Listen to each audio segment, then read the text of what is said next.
He fought for emperor and empire. A soldier who believed defeat would never cast its shadow on the land of the rising sun.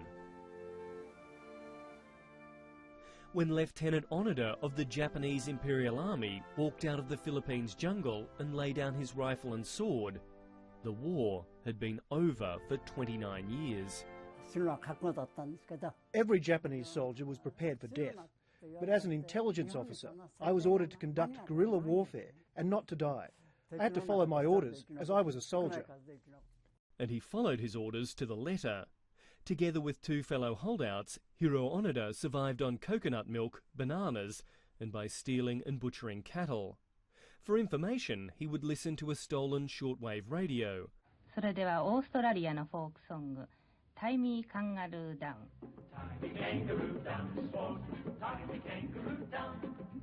His favourite broadcast, ABC Radio Australia's Japanese language service.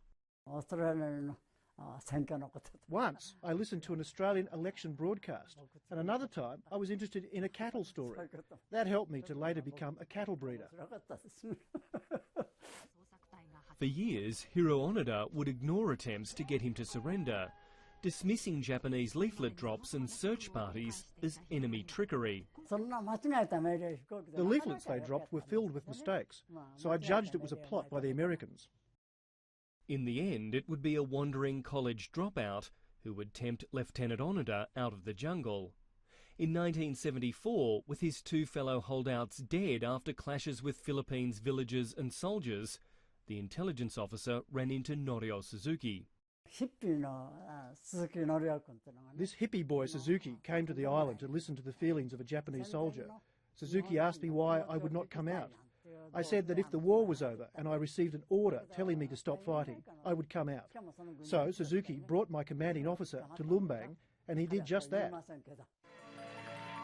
After being pardoned by then Philippines President Ferdinand Marcos for his involvement in the killing of some 30 Filipinos, Hiroo Onoda would return triumphantly to his homeland as a symbol of the irrepressible, if not fanatical, Japanese soldier. But by the mid-70s, Onoda's Japan had changed, and the old soldier didn't like what he saw. Japan's philosophy and ideas changed dramatically after World War II. That philosophy clashed with mine, so I went to live in Brazil.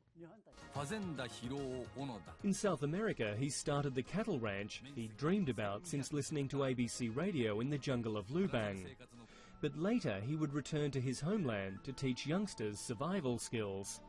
Hiroo Onoda has come to symbolise the spirit of the Japanese straggler, men who refuse to surrender in the face of overwhelming odds, if not logic and reason. I became an officer and I received an order. If I could not carry it out, I would feel shame. I am very competitive.